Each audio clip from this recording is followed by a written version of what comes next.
morning. It's October 30th, 8:23 in the morning, Central Time. Last night was a super rough night. There's just no way to get comfortable. I've got ice on my incision, which is bruised and just very painful. I don't want to show too much, but oh my god. So, my right testicle was removed, and I can definitely feel where that came out. And in its place, a pump bulb as well as the release valve were placed in the right side of my scrotum.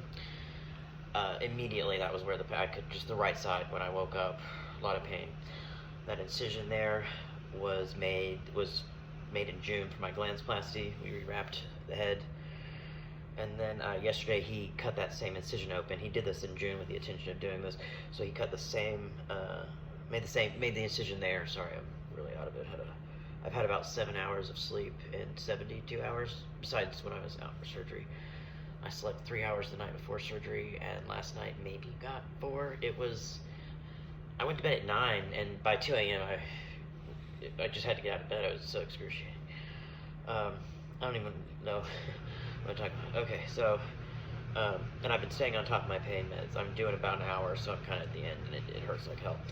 So, I've got the bulb in the right side of my scrotum as well as the release valve. I can very much feel them. That's a good thing. I don't want them to heal into scar tissue and be stuck. So when I go use the restroom, I move them around just to make sure they're not, healing into my scrotum, because that would be excruciating. And then because trans men, our phalluses lack the same, I believe it's corpus cavernosum. I can't talk. It's the spongy erectile tissue. I can't even pronounce things right now, but we lack that, and so because our, the extremity of our arms or legs, it's fatty tissue, muscle, all this, whatever, is different, and so it doesn't have that same sponge-like whatever to hold the actual erectile device in place. So that means we trans men have to have a titanium suture to the pubic bone, and I feel that. I also have a reservoir where when I pump that water or saline, it's placed behind that incision, and I feel it pressing against my skin, and it is excruciating. I have always relied on my abdominal muscles to get up, off the couch, out of bed. I can't do that since he cut through them to place the reservoir. It is excruciating. I had to figure out how to get up. I'm doing much better. We are doing one little quick errand because we both just need to get out of the house, and I do have to walk, a few times a day. They want you walking, but I absolutely really cannot move. I spent all day on the couch. So everyone that gets on me for doing too much, I'm not doing too much. I'm gonna go walk a little bit to prevent blood clots, and then I'm getting right back on the couch, and I really hope I can nap today because last night was rough. And I always mentally prepare for the first 3 days to be terrible, and they were.